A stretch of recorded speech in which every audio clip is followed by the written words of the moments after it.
벚꽃 야담. 방문해주셔서 감사합니다. 구독, 좋아요, 알림 설정은 여러분의 응원입니다. 벚꽃 야담 이야기 시작하겠습니다.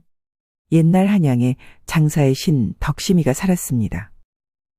덕심이는 양반은 아니었지만 장사 수단이 좋아 그 고을에서는 잘 사는 축에 들었죠.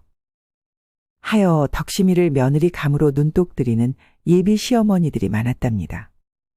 그렇다 보니 선비 효준의 어머니는 마음이 급해졌던 거죠. 효준 선비의 집은 양반이었으나 가난했죠. 그렇다 보니 아들 장원급제 뒷바라지는 무리였답니다. 하여 장원급제를 시키기 위해 방법을 생각해야만 했죠. 영감, 효준이를 뒷바라지를 해줄 수 있는 아이가 딱 한 명 있는디요. 덕심이가 딱이지 않을까요? 부잣집 규수들하고 혼인을 시켜야지. 덕심이는 양반도 아니고 효준이가 너무 아깝지 않소? 영감도 생각을 해보시구려. 효준이가 장원급제를 하지 못한 지금 어느 누가 가난한 우리 집한테 시집을 오려고 하거서유.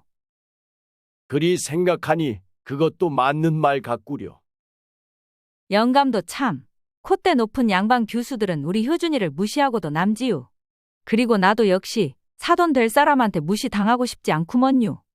헌데 덕심이는 서방이 효준이라면 하늘같이 모시고 살지 않겠어요. 그리고 돈도 잘 벌고 말이요. 적당히 며느리 취급해주다가 효준이 장원급제하면 양반 처자한테 장가 다시 보내면 되지 않겠어요? 이 사람아, 한 번 들인 며느리를 어찌 우리가 필요하다고 며느리로 들이고 필요 없다고 내쫓는다는 것인가? 그것은 절대 안 되는 일이네. 영감은 모르면서 가만 계셔요. 내가 다 알아서 할 터이니. 자네가 왜 이리 변했는가? 정말 마음씨가 비단결 같았는데.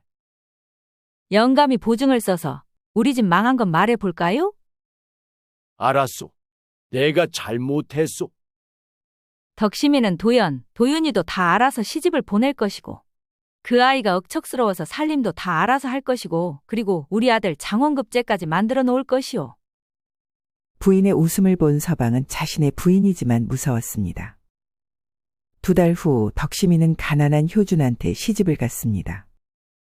며느라, 우리 아들같이 잘난 사람을 서방으로 두었으니 얼마나 좋으냐? 그러니 하늘같이 잘 모셔야 하구먼. 알았느냐? 네, 어머님. 서방님을 하늘처럼 모실게요. 아차, 그리고 효준이가 장원급제를 해야 하니 밤에 힘들면 아니 된다. 그러니 장원급제 할 동안 잠은 따로 자거라. 부부인데 따로 자라니요? 장원급제를 할 서방인데 그것도 참지를 못하는 것이요?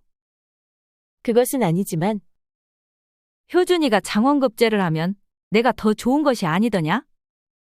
어머님 그럼 저는 어디에서 자야 하나요? 요즘 날씨도 좋으니 잘 곳을 잘 찾아보거라. 시어머니는 비웃고는 방으로 들어갔답니다. 덕심이는 서방이 있는 방으로 들어갔습니다. 서방님, 저는 나가 자겠습니다. 아니, 부인 그것이 무슨 말이요? 어머님께서 장원급제할 때까지는 합방날을 정해주시겠다고 하셨어요. 부인 그것은 아니대요. 어머니께 말씀드리겠소. 서방님, 그렇게 말씀드리면 제가 난처해집니다. 그리고 어머니 말씀도 틀린 것이 없는 듯 하고요. 서방님이 밤새 힘들면 어찌 낮에 공부를 할 수 있겠습니까? 난 부인과 함께하는 밤이 너무 좋단 말이요. 효준은 덕심이를 벌학 안았으며 2 사람은 서로를 원하고 있었죠. 그런데 그때 며느라, 어서 나와 보거라. 이것을 해놓으라 하지 않았느냐? 효준과 덕심이는 옷을 고쳐 입고 밖으로 나왔습니다. 마당에는 이불과 옷들이 한가득 있었죠. 추울 때를 대비하여 미리 빨아 놓아야 할 것이다. 어머니, 지금 이 저녁에 무슨 빨래입니까? 효준아, 너는 어서 들어가 공부를 하거라. 아녀자의 일까지 신경 쓸 것 없다. 너는 우리 집의 기둥이 아니더냐? 어머니, 효준이는 어머니가 그렇게 말을 할 때마다 숨이 막혀오는 듯 하였습니다. 덕심이는 효준이의 표정을 보고는 말을 했답니다. 네, 어머니, 노여움을 푸시지요. 제가 해놓고 자겠습니다. 효준이는 덕심이가 안쓰러웠습니다. 그래, 내가 장원급제를 하여 부인을 편하게 해줘야겠다. 효준이는 방으로 들어가 열심히 과거 공부를 했죠. 덕심이는 낮에 장사 일을 했기에 힘이 들었습니다. 어느 정도 빨래를 마칠 때쯤 효준이가 모두 잠든 것을 알고 덕심이를 데리고 방으로 들어갔죠. 서방님, 어머님이 아시면 혼을 내실 거예요. 지금 어머니는 주무시니 걱정하지 말아요. 그러지 말고 이리 오시오. 내가 얼마나 부인이 보고 싶었는지 아시오? 효준은 덕심이를 벌악 안고 새벽이 되어서 잠을 재웠습니다. 다음 날 아침, 덕심이와 효준이는 너무 피곤하여 아침이 밝았는지도 모르고 늦잠을 잤던 거죠. 헌데 밖에서 소란스러운 소리에 일어났습니다. 에구머니나 서방님 큰일입니다. 제가 늦잠을 자고 말았어요. 어떻게 하죠? 걱정 마시오. 내가 어머니한테 잘 말씀드릴 테니. 덕심이는 주섬주섬 옷을 입고 시어머니한테 혼날 생각을 하니 너무 아찔했던 거죠. 덕심이가 방문을 열고 나오니 시어머니가 밤새 힘들게 빨아놓은 이불이고 옷이고 땅바닥에 던지면서 화를 내고 있는 것이 아니겠어요. 이것이 빨래를 한 것이요? 여기저기 얼룩이 있는데 도대체 뭘 보고 빨래를 한 것이요? 어머니, 죄송해요. 고정하셔요. 내가 지금 고정하게 생겼느냐? 효준이가 공부하여 과거급제를 해야 하는데 빨래는 이따구로 해놓고 서방이 부른다고 쪼르륵 방으로 들어가서는 뭔 짓을 했기에 아침에 기어 나오지도 못하는 것이요? 효주는 어머니의 말에 더 이상 참을 수가 없었답니다. 어머니, 제가 부인을 방으로 오게 했습니다. 우리는 부부이니 같이 방을 쓰는 것은 당연한 것이 아닌가요? 아이고, 지금까지 어미한테 큰 소리 한 번 치지 않았던 아들이 어미한테 큰 소리를 치는구나. 내가 죽고 싶어도 죽지도 못하고 이렇게 살고 있는데. 시어머니는 땅바닥에 주저앉고는 통곡을 하며 서럽게 우는 것이 아니겠어요. 효주는 순간 자신이 너무 불효를 한 듯하여 어머니 앞에 무릎을 꿇고 빌었습니다. 어머니, 제가 잘못했습니다. 제가 생각이 짧아 그만 망언을 했습니다. 그러니 고정하시지요. 어머니는 효준이 무릎을 꿇고 사과를 하니 은근 슬쩍 보고는 울며 말을 했죠. 우리 귀한 아들 효준아, 이제 어미 마음 알겠느냐? 네, 어머니. 그래, 내가 장원급제만 한다면 매일 밤 덕심이를 안고 자면 될 것이다. 그러니 오늘부터는 과거 시험에만 열중하는 것이 좋을 듯하구먼. 그리 할 수 있겠느냐? 효준이는 옆에 있는 덕심이를 의식하면서도 어쩔 수 없이 대답을 했답니다. 네, 어머니 그리하겠습니다. 그리하여 시어머니의 승리가 되었죠. 덕심이는 아무리 시어머니가 시집살이를 시켜도 묵묵하게 견디며 서방인 효준이가 장원급제만 하기만을 기다리고 있었습니다. 하지만 효준이한테 큰 문제가 생겼던 거죠. 효준이는 혈기왕성한 사내로서 쾌락의 맛을 보았기에 참으며 앉아서 서책만 본다는 것이 쉬운 일이 아니었답니다. 하여 효준이는 부인 덕심이를 부를까도 했지만 아무 잘못 없이 혼나는 덕심이한테 미안했습니다. 효준이는 글도 머리에 들어오지 않아 갓과 옷을 걸치고 밖으로 나갔죠. 밖에 나오니 부모님은 초저녁 잠에 들어 있었고 부인은 부엌에서 부지런히 일을 하고 있었답니다. 효준이는 덕심이한테 말도 하지 않고 대문을 나섰습니다. 그때 덕심이는 대문을 나서는 서방 효준이를 보고 말했죠. 서방님, 늦은 시각에 어디에 가셔요? 효준이를 불렀지만 듣지도 못하고 빠른 걸음으로 걸어갔답니다. 덕심이는 서방하고 함께 있을 수 있다는 생각에 효준의 뒤를 따라갔습니다. 허나 사내의 걸음과 여인의 걸음의 폭이 다르다 보니 덕심이는 쫓아가기 힘이 들었던 거죠.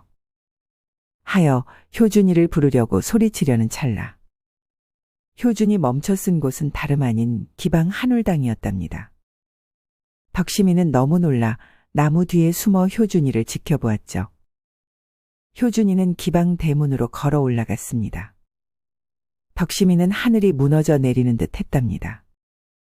아니, 서방님이 기방에 오시다니. 일을 어떻게 하지? 덕심이는 축 처진 어깨를 하고 뒤돌아온 길을 다시 걸으면서 효준이가 기방에 들어가 기생들과 엉켜 있는 모습을 상상했죠. 덕심이는 상상하는 자신의 머리를 세차게 흔들고는 울기 시작을 했답니다. 그런데 그때 아니, 부인 아니요. 무슨 일이요? 왜 울고 있는 것이요? 어머니한테 또 혼이 난 것이요? 덕심이가 올려다보니 효준이가 아니겠어요. 덕심이는 서방 효준이를 보는 순간 한올 땅에 들어가지 않았음에 안도하며 서방의 품 안에 안겼습니다. 서방님? 아이고, 우리 부인이 많이 힘이 들었구려. 내가 미안하오. 내가 더 열심히 공부하여 꼭 장원급제를 하겠소. 네, 그리 하셔야지요. 헌데 오늘 밤은 제가 서방님을 안고 싶습니다. 하여 서방 효준의 손을 잡고 어느 기와집으로 들어갔답니다. 부인, 여기가 어디요? 제가 아는 집입니다. 제가 사용해도 무관하니 안심하세요. 하여 덕심이는 서방 효준이를 거칠게 끌고 방 안으로 갔습니다. 두 사람은 말이 필요가 없었죠. 시어머니의 관섭에 지친 두 사람은 해방을 찾은 듯 거친 야생마들이 되어 밤하늘에 무수한 별들이 쏟아져 내렸답니다. 얼마나 시간이 지났을까? 서방님, 집으로 가셔야 해요. 조금 있으면 어머니 일어날 시간이에요. 하여 두 사람은 이른 새벽 이슬을 맞으며 손을 잡고 행복한 시간을 걸었습니다. 부인, 부족한 나한테 시집을 와줘서 정말 고맙소. 아까는 기방에 갔었소. 덕심이는 생각지도 못한 효준의 말에 놀라며 서방 효준을 바라보았답니다. 효준은 부인이 놀란 눈으로 자신을 쳐다보니 아차하는 생각에 바로 말했죠. 아니요. 부인, 내가 기생집에 가려고 한 것이 아니고 그곳에 장원급제를 멀리하고 기생에 빠져 지내는 벗이 있어 정신 차리라고 말해주려고 했어. 헌데 여인의 품을 알고 난 후 멀리할 수는 없다는 것을 알기에 그냥 집으로 오는 길에 부인을 본 것이었어. 덕심이는 효준이의 말을 듣고 나니 너무 다행이라 안도의 숨을 쉬었습니다. 허나 앞으로 서방 효준이가 기생방을 출입하지 않는다는 보장이 없었기에 이대로 사는 것은 아니 된다 생각을 했죠. 하여 덕심이는 시어머니와 함께 잘 살 수 있는 방법을 찾아야만 했답니다. 며칠 후 고민하던 덕심이는 마침내 지혜를 짜냈습니다. 시어머니의 기세를 꺾지도 않고 오히려 일할 거리를 만들어드리면 시어머니는 간섭보다 일에 빠질 것이고 그렇다면 서방님과의 잠자리도 편안하게 할 수 있을 거라 생각이 들었답니다. 그러던 어느 날 덕심이는 어머님이 부엌에 있을 때 뒤뜰 장독대에 앉아 한탄을 하기 시작을 했죠. 아이고, 큰일이구나. 서방님 장원급제를 하기 위해서는 지금 버는 것 가지고는 턱도 없을 것 같은데 무엇을 더 팔아야 할지 모르겠네. 에휴? 시어머니는 부엌 뒷문에 귀를 바짝 대고는 며느리의 말을 듣고 있었습니다. 돈이 부족하다고? 그러면 안 되는데. 시어머니도 며느리의 말에 근심 걱정이 생겼죠. 그날 저녁 덕심이는 조심스레 말을 꺼냈습니다. 어머님, 드릴 말씀이 있습니다. 왜 그러냐? 며느리야? 요 며칠 장터를 돌아보니 앞동네 김씨댁이 만든 두부가 줄을 서서 팔린다 하네요. 헌데 그 집 두부는 맛이 없는데 그리 잘 팔리는지 모르겠어요. 어머님 솜씨로 두부를 직접 만드시면 그거보다 훨씬 더 잘 팔릴 것 같아요. 시어머니가 손사래를 쳤습니다. 내가 두부를 어찌 만드냐? 어머님은 솜씨도 좋고 손맛도 있으시잖아요. 저는 어머님처럼 그렇게 촉촉하고 부드러운 두부 만드시는 분을 못 봤어요. 시어머니는 잠시 눈을 반짝이며 마음이 흔들리는 듯했죠. 그런가? 요즘 애들이 만든 두부는 물맛이여. 내 만든 게 훨 나을지도 모르겠구먼. 그럼요. 두부 틀만 사와서 제가 도와드릴게요. 그리고 시아버님도 함께 도와주시면 좋겠어요. 물 퍼오고 불 피우는 일은 사내목 아니겠어요? 옆에서 듣고 있던 시아버지가 헛기침을 하며 말했습니다. 내가 못하겠느냐? 우리 집 망했을 때 공 찢는 건 내 담당이었지. 시어머니가 시아버지를 흘겨보며 웃었습니다. 영감이 입으로만 다 했지요. 손으론 한 게 없으니 문제지요. 이참에 내가 실력 보여주지. 그날 이후 시어머니는 두부를 만들고 시아버지는 불을 피우고 물을 끓이기 시작을 했답니다.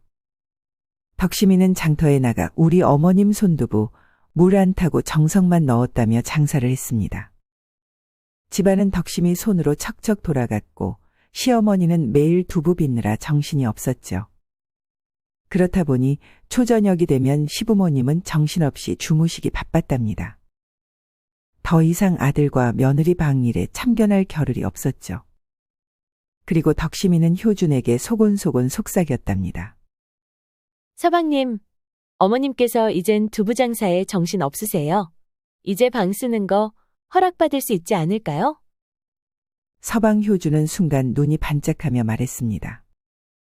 허나 장원급제를 해야만 한다 하셨지 않았소? 맞아요. 장원급제 하시면 매일 밤 같이 자게 해주신다는 약속 받으세요. 지금은 어쩌다 한번 몰래 하면 되지 않겠어요? 서방 효준은 미소를 지으며 말했죠. 부인께가 날로 들어가는구려. 그리하겠소. 부인의 품에서 잠시 쉰 힘으로 나는 과거장을 찍겠소. 서방 효준은 방문을 열고 안방에 불이 꺼진 것을 확인했답니다. 지금 부인을 안고 싶소. 이리 오시오. 아이, 서방님도. 덕심이는 그렇게 효준이의 품에 안겨 저 세상을 여러 번 오가며 밤을 보냈습니다. 그리하여 덕심이의 두부장사 꿰는 장터를 들썩이게 했답니다. 효준은 낮엔 공부에 열중했으며 밤엔 달콤한 보상으로 힘을 얻으며 장원급제를 향해 달려갔죠. 그렇게 시부모와 덕심이는 효준의 장원급제를 위해 더 열심히 한 해를 지내면서 초과, 중과는 합격을 했고 전과만 남겨놓고 있었습니다. 드디어 마지막 과거 시험을 보기 위해 길을 나서야 하는 날이 되었죠. 새벽 어스름이 채 가시기도 전 효준은 상투를 곱게 틀고 흰 도포에 갓을 바르게 써주었습니다. 덕심은 정성껏 싸준 붓, 벼루를 보자기에 담아 그의 손에 쥐어주었죠. 이 손으로 장원급제 하셔야죠. 어머님께서도 떡을 하며 하루 종일 기도하신다 하셨습니다. 효준은 고개를 끄덕였지만 눈빛엔 말 못할 부담이 어려 있었고 아무 말 없이 덕심이를 품 안에 안았습니다. 부인, 난 당신이 너무 소중한 사람이요. 알고 있습니다. 서방님. 허니, 평소 하시던 것처럼 과거 시험 치르고 오시지요. 효준은 그렇게 부모님께 인사를 하고 과거 시험장으로 갔답니다. 서울 한복판. 성균관 근처에 세워진 과거장에는 과거 시험을 보려는 자들로 북적이고 있었습니다. 조정에서 파견된 시험관과 관리들, 줄을 선 선비들, 긴장감이 공기를 팽팽하게 조였죠. 다들 자리에 앉으시오. 붙을 준비를 하시오. 시험지가 나눠지는 순간 효준은 깊은 숨을 들이켰답니다. 그때 문제가 제시되었습니다. 논어의 군군신 신부부자자의 구절을 바탕으로 위정자의 도리를 논하는 것과 현 시국의 폐단과 맞물려 올바른 유교적 정치 질서를 확립하는 방안을 제시하라는 문제였죠. 효준이의 머릿속엔 문장이 아니라 덕심이와 어머니의 얼굴이 스쳐 지나갔습니다. 그들의 희생, 묵묵한 내조와 기대에 그것이 지금 이 붓을 드는 이유였으니까요. 효준은 빠르게 붓을 들고는 기억의 의존의 정자체로 단단하고 흐트러짐 없이 써내려갔습니다. 한자 한자가 마치 다짐처럼 고백처럼 종이에 새겨졌죠. 해가 중천에 떴을 무렵 몇몇 선비들이 고개를 떨구고 나갔지만 효준은 끝까지 자리를 지켰답니다. 보자기 안에 손편지를 본 효준은 마지막까지 모든 힘을 쏟아야만 했답니다. 시험에 떨어져도 괜찮습니다. 내겐 당신이 장원보다 더 귀한 사람이니까요. 잠시 붓을 내려놓고 효준은 하늘을 올려다봤습니다. 그 편지 한 장이 어쩌면 그날 효준을 다시 붙잡아 안친 힘이 되었을지도 몰랐답니다. 잠시 후 시험은 끝났고 효준은 종이에 마지막 마침표를 찍고 천천히 붓을 놓았죠. 그 순간 어깨에 얹혀있던 무게가 조금은 가벼워진 듯 했습니다. 하지만 더 무거운 시간은 이제부터 시작이었답니다. 장원급제 발표까지의 한 달, 그 한 달은 누구에게나 고통이자 희망이었죠. 하지만 덕심이한테는 고통의 시작이었다는 것을 자신도 효준도 알 수 없었습니다. 다만 시어머니만이 알 수 있었답니다. 며칠 후 마을 전체에 소문이 돌기 시작을 했죠. 이번 과거시험 수석으로 장원급제한다구먼. 누가? 이 사람아? 누구긴 누구인가? 이 동네에 과거시험 본 분이 딱 한 분 있지 않은가? 그 효준 도련님, 동네 경사가 났구먼. 장원급제도 수석이라는 소문이 돌면서 여기저기에서 혼사가 들어온다고 하네. 에이, 이 사람아. 부인 덕심이가 있는데 무슨 소리인가? 덕심이 시어머니가 어떤 분인데 덕심이가 있다고 하여 부자인 양반댁 며느리를 마다하겠는가? 잠시 후 모여서 있던 사람들이 가고 나니 그 자리 구석진 곳에 덕심이가 듣고 있었답니다. 덕심이의 눈에서는 주체할 수 없는 눈물이 하염없이 흐르고 있었죠. 장사를 마친 덕심이는 효준이 없는 집에 들어가는 것이 두려웠습니다. 허나 시간을 지체해야 한다고 시어머니의 변심한 마음을 돌이킬 수는 없다는 것을 아는 덕심이는 큰 숨을 쉬고 마당으로 들어섰답니다. 그런데 그때 안방문이 활짝 열리고 시어머니가 자신을 기다렸다는 듯이 말했습니다. 왜 이리 늦은 것이냐? 할 말이 있으니 방으로 들어오너라. 네, 어머니. 덕심이의 뒷모습은 마치 도살장에 끌려가는 소와 같았죠. 덕심이는 고개를 숙이고 시어머니 앞에 앉았답니다. 효준이는 이번에 수석 장원으로 뽑혀 곧 조정의 벼슬을 하게 될 몸이다. 너처럼 천한 집안에서 온 계집이 어찌 양반댁 규수들과 견줄 수 있겠느냐? 효준이한테 누가 될까 무섭구나. 어머니. 저는 이 댁의 며느리입니다. 제가 천한 신분이지만 어머니도 아시고 혼인을 시킨 것이 아닙니까? 나는 너를 생각해서 말을 하는 것이다. 효준이가 이제 한양으로 가야 하는데 내가 한양에 가서 적응이라도 할 수 있겠느냐? 양반댁 규수들 사이에서 무시당하고 살 터인데 그래도 괜찮다는 것이냐? 한번 생각을 해보거라. 시어머니는 피곤하다며 덕심이한테 등을 돌리고 이불에 누웠답니다. 덕심이는 떨리는 몸을 일으켜 세우고 방문을 나서려는데 시어머니가 말했습니다. 효준이가 오기 전에 결정을 하거라. 덕심이는 시어머니의 말이 비수가 되어 가슴 콕 박혔고 아무 말도 못하고 방에서 나왔죠. 그리고 효준이와 함께 쓰는 방에 들어가 이불에 얼굴을 묻고 울기 시작을 했답니다. 그렇게 슬피 우는 소리를 들은 사람이 있었으니 시아버지였던 거죠. 시아버지는 보증을 잘 못 쓰고 온 재산을 잃은 후로 부인한테는 꼼짝도 못하고 잡혀 살고 있지만 덕심이한테 못 쓸 짓을 하는 부인이 마음에 들지 않았습니다. 며느라, 잠시 들어가도 되겠느냐? 네, 아버님. 방에 들어온 시아버지는 울고 있던 덕심이의 얼굴을 보니 마음이 아플 수가 없었답니다. 덕심아, 내가 미안하구나. 시어머니를 대신해서 내가 사과를 하마. 아닙니다. 아버님. 시어머니는 내가 전 재산을 잃고 난 후 고생을 참 많이 했단다. 그리고 아들만이 집안을 일으킬 수 있는 유일한 사람이라 생각을 하지. 그래서 저러는 것이다. 그러니 너무 마음 아파하지 말거라. 네, 아버님 감사합니다. 지금 효준이가 없는 상태에서 시어머니하고 말하는 것은 내가 힘이 들 것이다. 내가 효준이 오면 너한테 알려줄 것이다. 그러니 잠시 친정해. 아가 미안하구나. 아니에요. 지낼 곳은 있으니 걱정하지 마세요.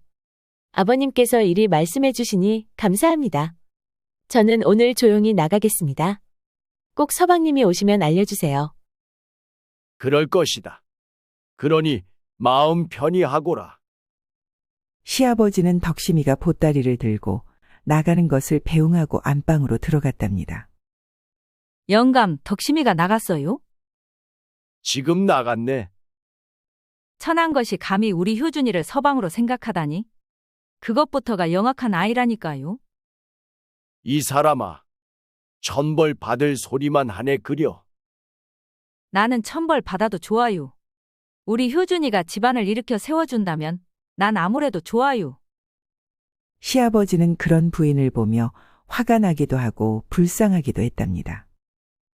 한편 덕심이는 작은 보자기 하나 챙겨서 효준이와 하룻밤을 보낸 기와집으로 갔습니다. 그 기와집은 덕심이가 한 푼 두 푼 모아 마련한 집이었죠. 효준이가 장원급제를 하고 돌아오면 이 커다란 기와집으로 이사를 하려고 하였는데 지금은 꿈 같은 이야기가 될까 무서웠답니다.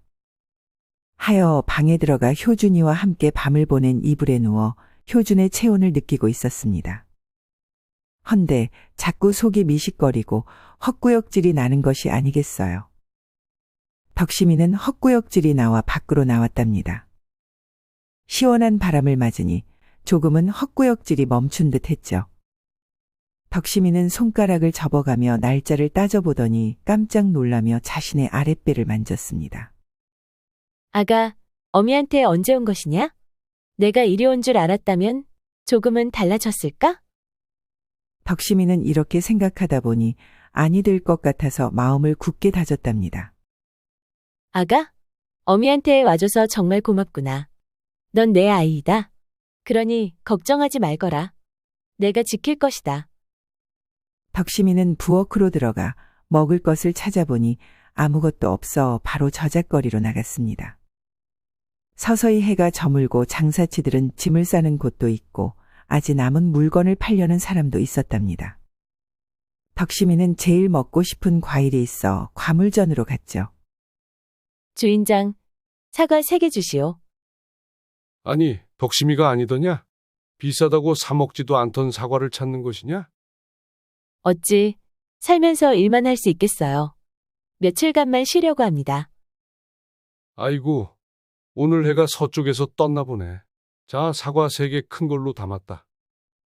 고마워요. 덕심이는 사과를 들고 집으로 갔습니다. 덕심이는 그동안 먹고 싶어도 너무 비싸 먹지도 못한 사과를 1개를 우적우적 먹으며 말했죠. 우리 아가가 효자를 하는구나. 내가 아니었으면 이 사과를 꿈도 꾸지 못했을 것이다. 아이고 맛있구나. 내가 잘 먹어야 우리 아가도 잘 크지 않겠느냐? 덕심이는 사과를 맛있게 먹고 어두운 저녁이 되어 이불에 누웠습니다. 며칠 후 시어머니는 아들 효준이 오기만을 매일 툇마루에 앉아 먼 곳을 바라보았답니다. 우리 아들이 올 때가 되었는데 오지를 않는구먼. 그런데 그때 마을 어귀로 다급한 말발굽 소리가 울려 퍼졌습니다. 말 위에 탄 이는 낯선 중년 사내였고 그의 품에는 작은 나무함이 들려 있었습니다. 여기 효준의 부모댁이옵니까? 예, 맞구먼요.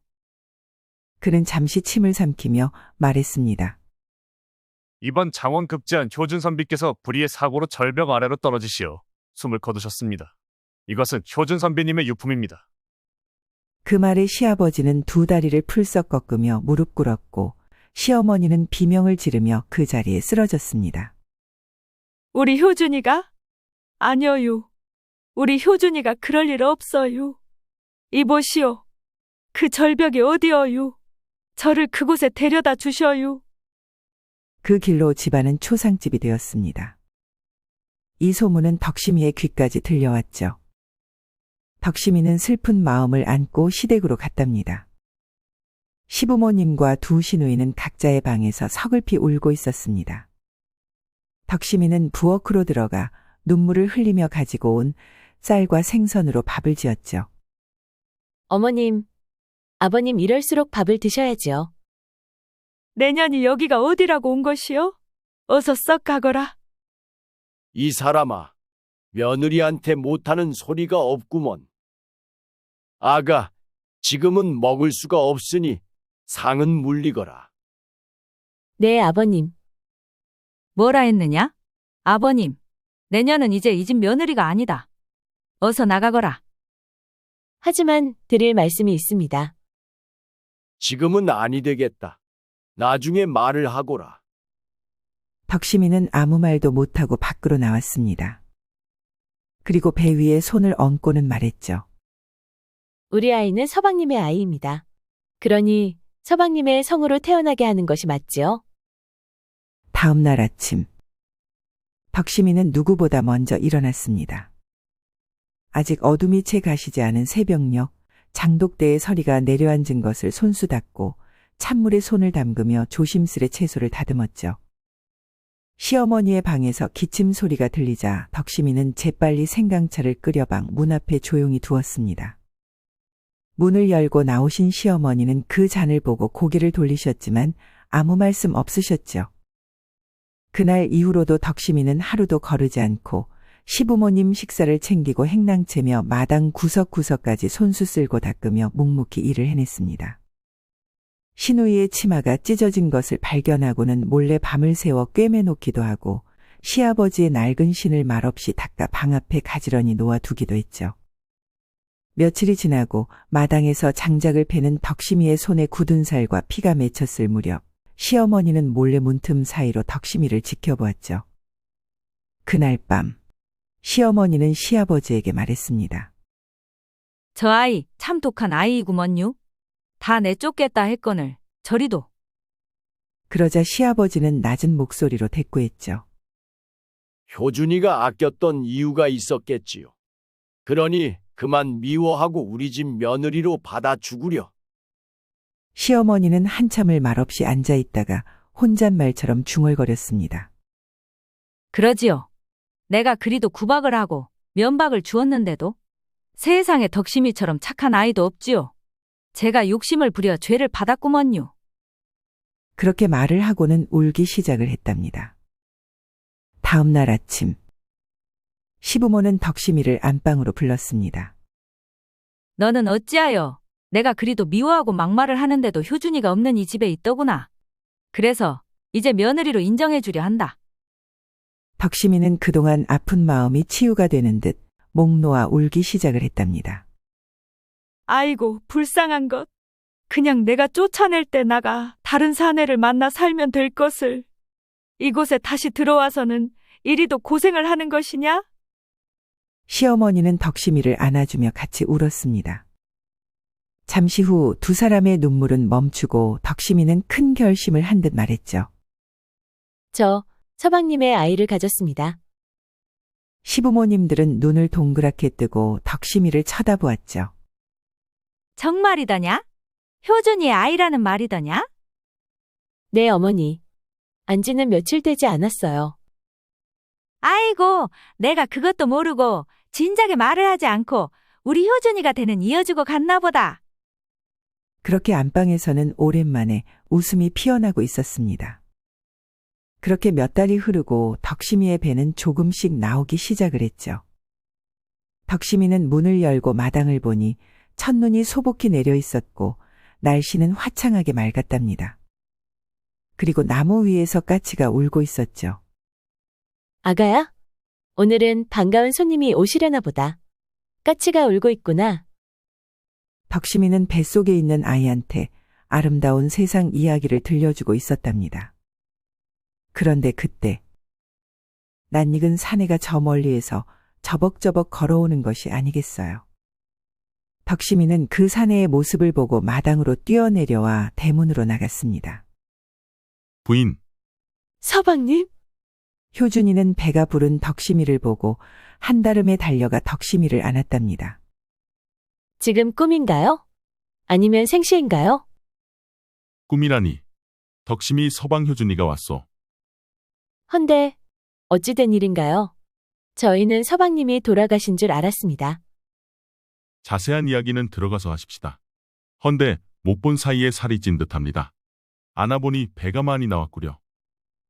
덕심이는 효준의 손을 잡고는 자신의 배 위에 올리고 말했습니다. 서방님의 아이입니다. 효준이는 아무 말도 없이 덕심이를 보고 눈물을 흘렸죠. 우리 부인 나 없이 많이 고생을 했구려. 미안하오. 두 사람은 손을 마주 잡고 안방 앞에 섰죠. 어머니, 아버지, 저 효준이 다녀왔습니다. 지금 누구라고 했느냐? 아들 효준입니다. 우리 아들이 살아 돌아왔다고? 두 분은 정신없이 밖으로 나와 살아있는 아들을 보았습니다. 아이고, 우리 아들이 살아 돌아왔구나. 세상에나 마상에나. 그리하여 네 사람은 안방에 앉아 효준이의 말을 들었답니다. 장원급제 후 임금님의 어명으로 몇 개의 마을을 돌며 시찰을 했지요. 갑작스러운 왈패들의 습격으로 받으시 도망을 쳤는데 제 물건을 뺏겼답니다. 그리고 걸로 들어가 시찰한 내용들을 전하려는데 제가 죽은 걸로 되어 있는 것이 아니겠어요. 그리고 집에 사람을 보내 유품하고 사망 소식을 전했다고 하더이다. 그래서 급히 집으로 왔지요. 저 없는 동안 얼마나 마음고생을 하셨습니까? 아이고, 이놈아. 우리는 그런 줄도 모르고 장례까지 치르고. 시어머니는 더 말을 하지 못하고 아들을 안고 엉엉 울었습니다. 서방 효준이도 어머니의 아픔을 알기에 묵묵하게 안아 주었답니다. 그리고 덕심이를 보며 살며시 미소 지었죠. 다음 날 이른 아침, 덕심이는 시부모님께 말했습니다. 어머님, 아버님, 저희 큰 집으로 이사를 하게 되었지요. 우리가 돈이 어디에 있다고 큰 집으로 이사를 하느냐? 제가 준비한 집입니다. 서방님이 장원급제를 하면 말씀드리려 했는데 일이 이상하게 되어 지금 말씀드리네요. 그리하여 모두 덕심이가 마련한 집으로 갔습니다. 시어머니는 커다란 대문을 열고 들어가는 순간 눈물을 흘렸답니다. 덕심아, 내가 꿈을 꾸는 듯 하구나. 어머님, 마음에 드시나요? 그것을 말이라고 하는 것이요? 마음에 쏙 드네. 덕심이가 우리 집 복덩어리이었구먼. 어머님과 아버님은 지내실 안방을 꾸며봤어요. 어서 들어가 보셔요. 시어머니는 안방으로 들어가니 고급진 가구와 양반들이 입는 고운 한복과 이불들이 새 것으로 마련되어 있다 보니 또 한 번 눈물을 흘렸답니다. 효준이는 부모님께 잘하는 부인 덕심이와 며느리한테 잘하는 부모님을 보며 흐뭇하게 웃었습니다. 사실은 이랬답니다. 효준이는 장원급제를 하고 집으로 향하는 마음이 그리 무거울 수가 없었죠. 효준이는 덕심이가 자신의 부인이 된 이유를 부모님의 대화를 몰래 듣고 알게 되었죠. 그리고 자신이 장원급제를 하면 덕심이는 쫓겨나야 한다는 것도요. 하여 그대로 집에 들어갈 수는 없었으며 어머니의 마음을 돌릴 방법을 찾아야만 했답니다. 그래서 함께 장원급제한 동료한테 도움을 청해 집에 자신의 유품을 보내달라 청했던 거죠. 효준은 이 방법이 부모님께 그리고 부인 덕심이한테 못할 짓이었지만 효준이도 사랑하는 모두와 함께 살기 위해서는 어쩔 수 없는 선택이었답니다. 효준이는 행복해하는 가족들의 얼굴을 보니 그동안 가슴에 품고 있던 돌덩어리 하나가 눈 녹듯 사라진 듯하여 너무 행복할 수가 없었습니다. 그리하여 덕심이는 최고의 며느리로 인정을 받고 그리고 서방 효준을 내조하며 아들, 딸 놓고 행복하게 살았다는 벚꽃 야담 이야기이었습니다. 이 이야기가 재미있으셨다면 구독, 좋아요 그리고 알림 설정 부탁드립니다. 그리고 따뜻한 댓글은 여러분의 응원입니다.